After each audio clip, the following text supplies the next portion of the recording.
Hi, my name's Laura Alexander and welcome back to another vlog for Teach English in China.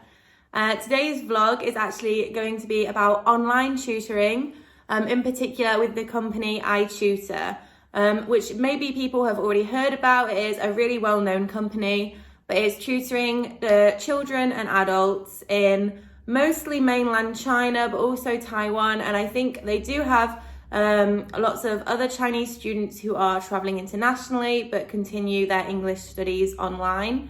So I heard about iTutor through Teach English in China, and they recommended it, obviously just with COVID at the minute. Chinese borders closed, so I'm still waiting to get to China. I'm currently teaching in Poland, but with schools shutting because of COVID and a lot of uncertainty, it's really a great time to get into online teaching, because obviously it's very socially distanced. You can do it from the comfort of your own home, and you can really choose how many hours. It's really flexible, so it goes great alongside any other job you have.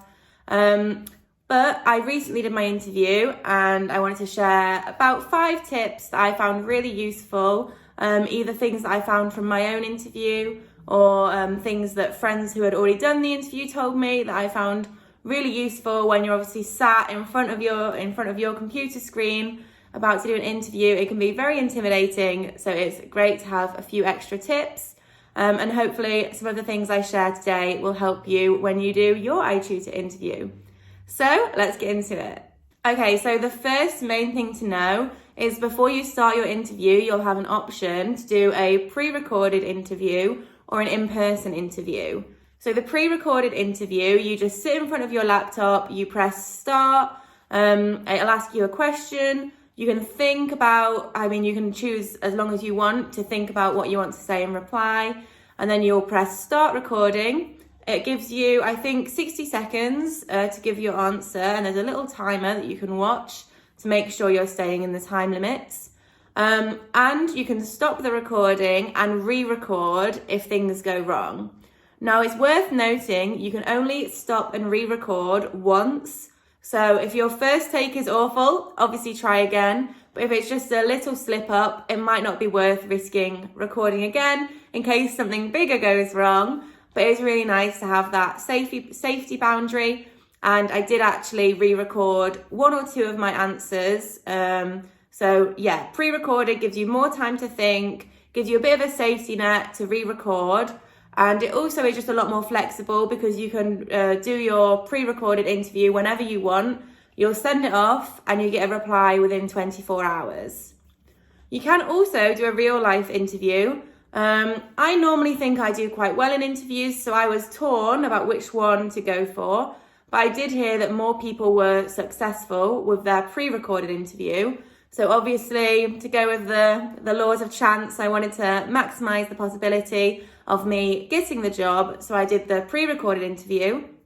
From what I understand, the live interview sounds like it was a very similar setup, but obviously you just don't have the same amount of time to process answers. And if you say something stupid, they'll have already heard it, you can't re-record, which is very frustrating. But both interviews are quite similar. It's just about having that extra time to prepare. So for that reason, I would recommend the pre-recorded interview. The second really important thing to note is that they are looking for confidence and enthusiasm, especially because it is online. It has to be over the top to really convey how enthusiastic you are.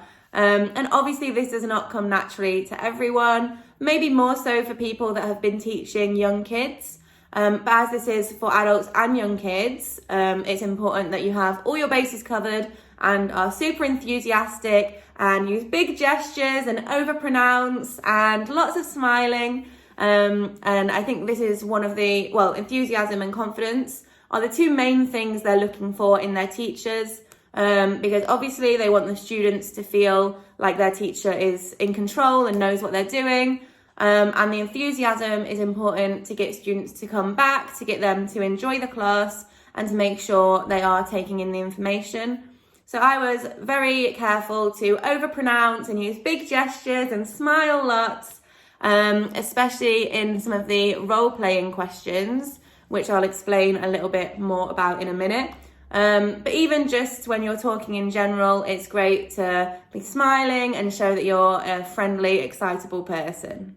The next point is more about technical difficulties that could arise.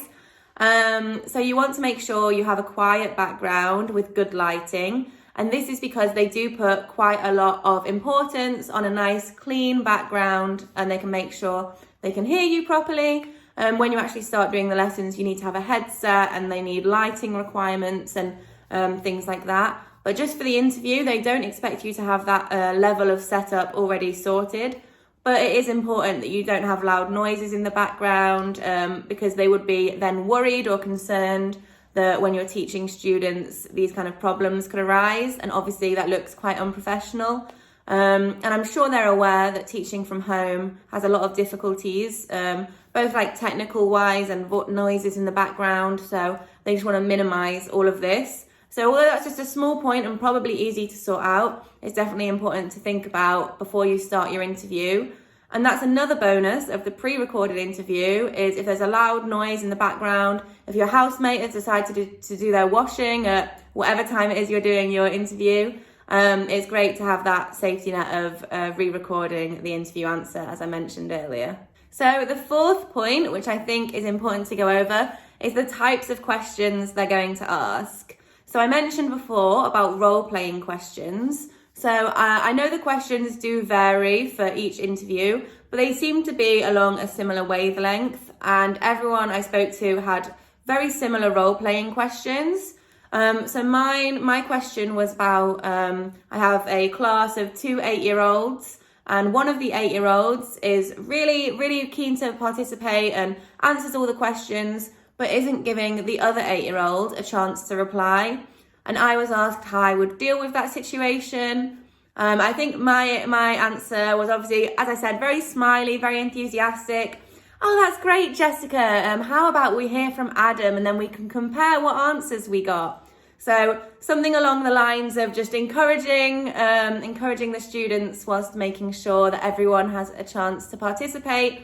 And as I said, big gestures, smiles, especially for the role-playing questions, because that is supposed to be exactly how you are when you're on the call with the students. Another type of question they asked is about experience, both about kind of a few of your life experiences in the past, and I also spoke about my teaching experience at the summer camps in China. But the experience question they asked was, what was your greatest achievement at high school level?